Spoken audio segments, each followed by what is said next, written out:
सकाळी माझं बँकेमध्ये काम होतं त्यामुळे आब्याला घेतलो आणि जायला चाललो. पहिला पेट्रोल पंपावर पेट्रोल टाक्या म्हटलं तेवढ्यात तिथेच गेलती बघा तिथं.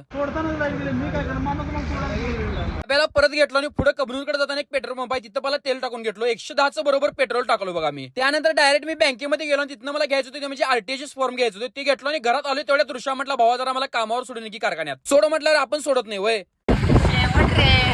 तेवढ्यात काही शेवट रे म्हटलं बघा. मग ऋषाला शेवटी कामावर सोडलो आणि परत आलो घरला कारण की परत मला जायचं होतं बँकेमध्ये. परत आब्याला घेतलो आणि परत आरटीएस करायला मी बँकेमध्ये गेलो इचलकरंजीमध्ये. आज कसं अमावस होती त्यामुळे मला सांगोड्याला पण जातो कारण की आमचं कुलदैवत सांगोडेच आहे. त्यामध्ये पोहोचल्यावर पहिला एक काम करायला ते म्हणजे नारळ घ्यायला लागतं आणि आत गेल्या गेली मला भरपूर फॉलोअर्स भेटलीत. सांगोड्यामध्ये ह्या दादांनी सगळ्यांनी महाप्रसाद देतात. महाप्रसाद कसा चालता या दादांच्याकडनं काय मी नारळ त्यांनी घेतोय पण हिने मला दरवेळी काय तर देत्याचं. यावेळी या दादांनी मला काही बर्फी दिली. बर्फी असली खतरनाक लागल ती शेवटच. घरला येताना 2-3 तास पावसातच अडकलेलो. घरात या मांजराच्या पिल्ल्याला पकडत होते का सापडणार कारण की ते त्याच्या आईपाशीच राहायला कायम.